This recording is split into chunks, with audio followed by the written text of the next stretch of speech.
It's the Redirect Podcast, search industry research, discussion, and analysis from the Black Truck Media and Marketing Headquarters. And now, redirecting you to the Black Truck team.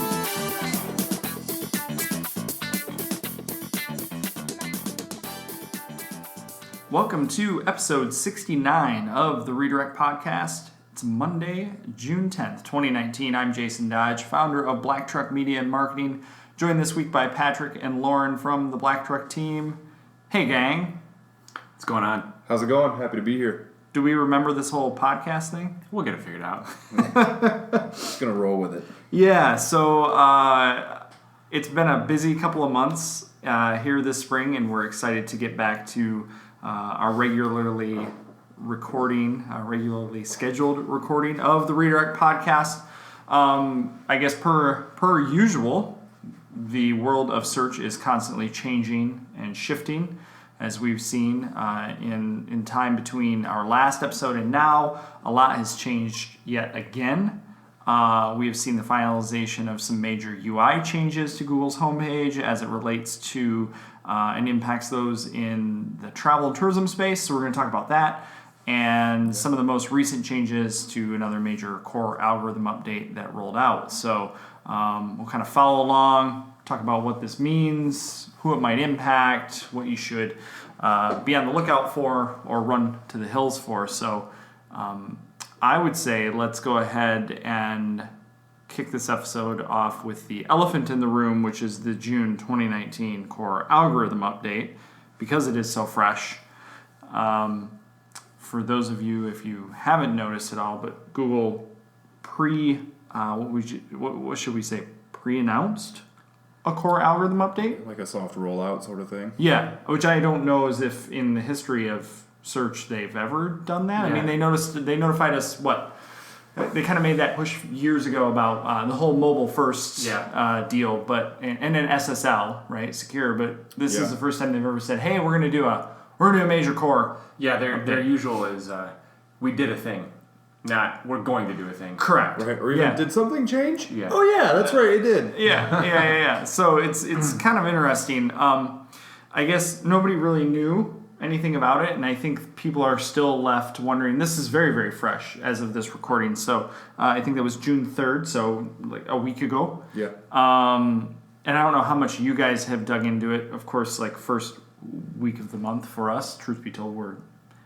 doing reports and analyzing everything from the previous month. But I just want to talk about maybe some of the kind of early on things, if you guys have read anything. I was starting to dig into it a little bit more late last week, and it was still even pretty quiet up until like over the weekend and things like that. So I don't know if you guys read anything on that. Honestly, my head's been somewhere else with the work and the some of the changes you've seen too. Yeah. So I haven't.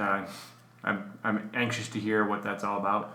So I guess early reports that I've read kind of come up with it was a much broader update than the last core update that impacted like the YMYL type sites, so Your Money, Your Life sites. So those are anything that is related to Your Money, Your Life. Anything that could impact your financial future, life, career choices, things like that. And I think that some of the major data aggregator sites like Moz and Rank Ranger and Systrix, there's quite a few in the industry that are starting to see this impact and starting to feel the impact. So early reports from some of the information I've been looking at is really from Search Engine Land. They've really kind of been covering it to great extent. But it sounds like gambling industry, health, and also finance industry. So we see those industries as being hit, like gambling probably not in a positive way, whereas health and finance have started to shift back a little bit. So from the sounds of it, and I'll leave you at this and then we can talk about it, is that it sounds like the update is more of an evening of the field, if you will. So if you remember in March, it was the last major update, which was like Medic update, that maybe Google went a little too far and was a little too aggressive. and kind of squashing a few sites out of there. So there was a lot that happened between March and now that hurt a lot of those in the publishing industry, like major publishers getting knocked out of the SERPs. And then major players in the healthcare field getting knocked out of the SERPs. So this maybe viewed more as a correction? So talk amongst yourselves. I think a major part of the game that Google does is throwing stuff against the wall and seeing what sticks, what works, and adjusting the dials behind the scenes and finding that right sweet spot. So if they went too far in one spot and this is a self-correction, then Google gets a lot of flack lately, especially for being the biggest player in the room and such a dominating factor. However, I don't drink the Kool-Aid, but they're the ones doing it right. Well, they're making the internet better for us. So would you say it's more like a correction, like a stock market correction? Sure. Do you think you could relate it to that? There's obviously ebb and flow and ups and downs. If they're the stock market and there's no public buyers, then yes. Got it. Yeah, it's interesting. I mean, with that kind of concept, as of right now, they don't really have a competitor to. Sorry, Bing. They don't really have a competitor to say, to really make some of those changes, and either the market's going to accept it or competition's going to come out with something better. So to this point, and to your credit, Patrick, that is the case, it seems like. It gives them the ability to throw things against the wall and see if it sticks, and we're all kind of at the mercy until they make an update. Yeah, and I think the push, all throughout 2018, the big push and talk was machine learning. So, but you can't let the machine run completely, unguided. To some degree, you can let it go out there, but it's got to be on a leash that you can kind of pull it back in and guide it, because you can either be unguided or guided in that. And you have to watch both, because if you're guided, you could bias it toward one way or another. But if you're unguided, the thing can go one way or the other too. So I think it has to be monitored, and maybe that's it too, is that you alluded to it a little bit, Pat, is maybe they don't, for as much credit as we give them for being smart, they don't know what they don't know either. And people's search trends and interactions change daily. I mean, we know this is like 15 or 16% of searches every single day are brand new to them. So imagine navigating that in the billions of searches that are done every day. To do updates is kind of a big deal. Yeah, I mean, think about how quickly you get a result when you click that enter button, and the depth that it has to go through that we don't know. There's speculation in industry that there's 200 plus different things, but the plus could be 700. Agreed. You just don't know, and it's ever constantly changing, and there's so many variables that I don't give them a hard time for it. Yeah, and they update, every couple months. Anyways, it's just the last one was done in 2019, March 2019, excuse me. So that was the last one. The name and the structure that came out for that one. I'm looking here. So, sidebar: have either of you guys ever used DuckDuckGo? No. Can't say I have. Yeah, so I've always been curious, but never taken the time to play on it. It's supposed to be more secure. There's less tracking, less data, less algorithmic adjustments made. I'd be curious to run a test. Maybe any listeners out there, if they have, to do just for a period of maybe a week. And every time you do a Google search, also do it on DuckDuckGo and compare the results. See what you're seeing. Be curious to see how the two play out. Well, I think that some of the updates that were done in March kind of play into some of the other things we were going to talk about too, Pat, that have been on your mind that you've run across, which is something that's impacted we could say the travel and tourism space as a whole, but it really probably hits more the hotel side, hospitality, the hoteliers and stuff. So we play in that space with a few clients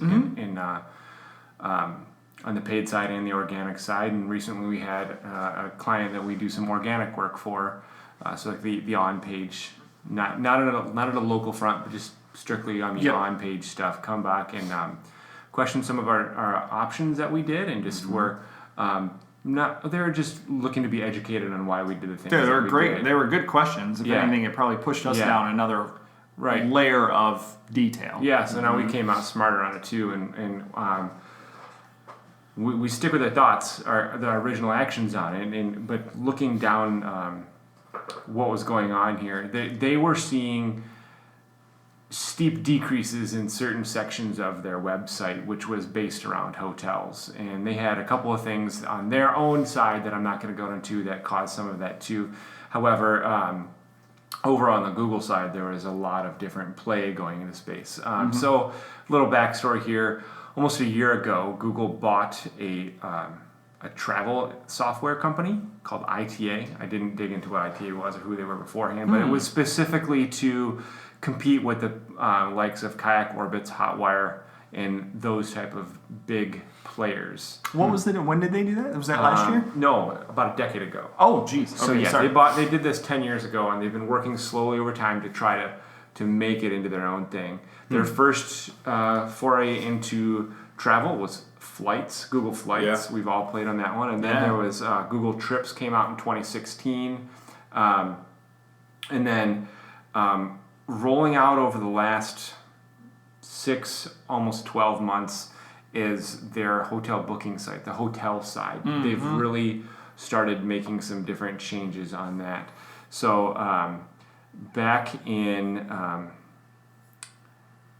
summer last year, July of 18, Google started testing an interface, just a test, some spots here and there on an interface for hotel bookings. October, they rolled it out on the desktop side as a standard. Yep. And then they just were making changes in like to full circle back to the start of our program here where we said Google will quietly do something. In March of 2019, they quietly rolled out the mobile side of it. So now basically, if you're not one of the big conglomerate players like the Kayaks or the Hotwires, those guys, if you do a search for hotels in XYZ city, something along those lines, you have to compete against those, and now you have to directly compete with Google. Right. So Google will dominate maps and then the bookings and have their own search engine built into that, search engine built into their search engine for hotels. Right.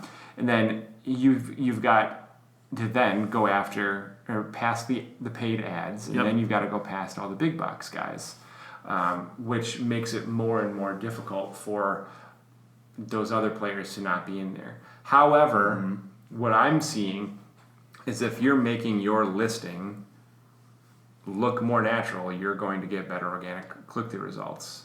I really honestly think that in an effort to make these things, in an effort for Google to make these results to become more unified, it's showing more robotic standardized listings. Yeah. Those robotic standardized listings aren't attractive to the end user. So if you can have a good, clean SERP result, then you're going to get better results. Well, and I think it goes back to something we've discussed over the past year and a half, if not more, which is the push into schema language being used. So structured properly for hotels and bookings and things of that nature, and what you're offering. Same thing you see with events, but it's just knowing that end to end, Google is going after travel. Right.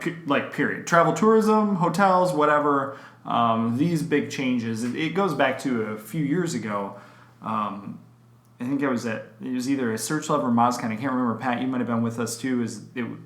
It's kind of that statement that if it's easy or fairly straightforward for Google to disrupt, they're going to do it. Yeah. Yeah. So, they've done it with careers and job seekers, hotels, flights. You name it. It's a tool that people are getting online to use, and if Google sees a trend, something going on like this, That's right. They have failures and they have successes. I think they tried it with social media platforms with Google Plus, and it took them 10 years to kill that because it was an utter failure. And sometimes things are very successful, like the Google Flights. I think they've seen a lot of success with that. I've used it, and I found it easier to use than the Kayak. But the great thing about it, what they've done is they've said, we don't need to make a user download another app to facilitate this. We're basically being the aggregator. So if anything, it's probably hurt. I would say it's hurt the aggregators the most. Definitely. When this all went down, I went to what is my first logical place when I want to talk to industry and ask questions is Twitter, and I got a number of really, really great responses that kind of further solidified our thinking and what went down. Craig Harkins, which Craig is, I think, manager of global SEO at IHG Hotels. So he's one that totally confirmed they quietly rolled it out in March on the homepage for hotels, and then the rest was already live. He also said that vacation packages were recently added in May, as a lot of Airbnb listings, vacation rental listings, and stuff scrubbed from Booking.com. So the packages are being shown in the Google tool. Totally. But they're coming from Booking.com?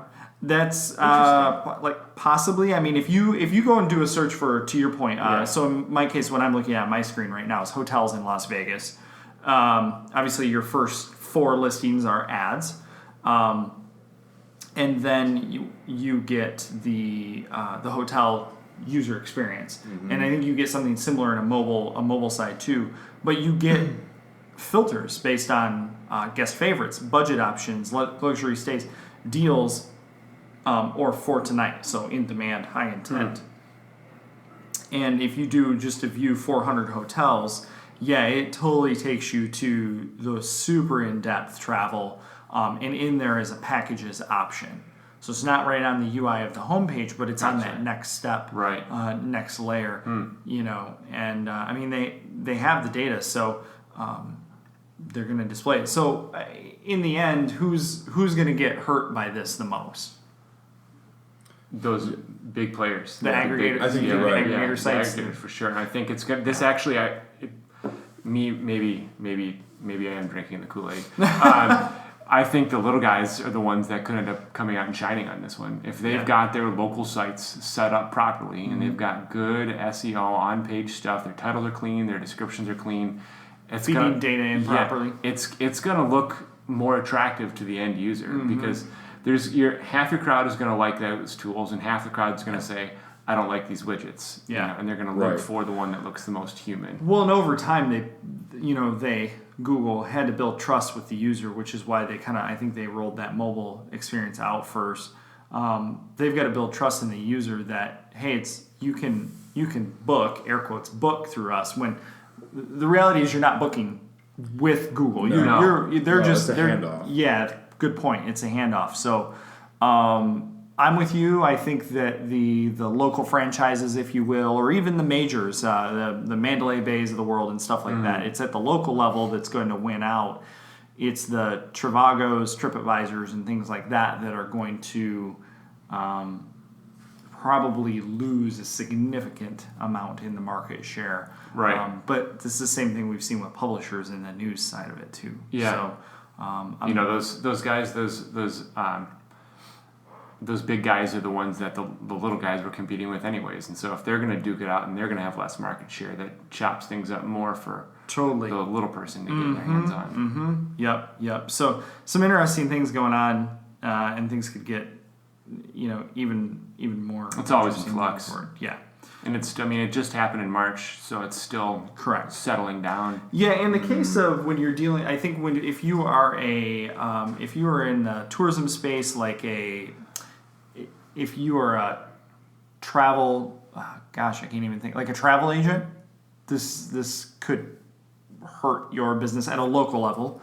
I think that if you're a hotel, to your point, we could play devil's advocate that it could hurt or help you, because what it does is it probably makes it a more level playing field because it's showing pricing and ratings and things like that. That's a good point. So if anything, work on your local SEO strategy too, in terms of boosting the reviews, getting people to talk about it, Q&A. I would think that all of that stuff is going to play into this. No, it's true. I mean, when you think about planning a trip, you're not just going to go and trust one site. You're going to do the research on the area, what that might be. So, aggregators aside, you can still be competitive, with the reviews, with creative, unique content, things of that nature. I think it can absolutely help. Yeah. I think reviews are a big factor that goes into that, at least the Google side. that people need to pay attention to. So it'll be interesting to see what kind of comes out of this. The ones that probably are going to be impacted by it the most from a site traffic perspective are those that we kind of see a bit, which is your travel and tourism bureaus, your convention visitor bureaus, if you will. But we understand how they make their money in terms of its taxes and fees, right? A lot of those are organizations, government tied type. In the end, somebody's going to book a hotel in your city. So financially, it's probably not going to impact you. Web traffic, for sure, is going to, I mean, you're going to have a negative, a negative on your analytics. Right.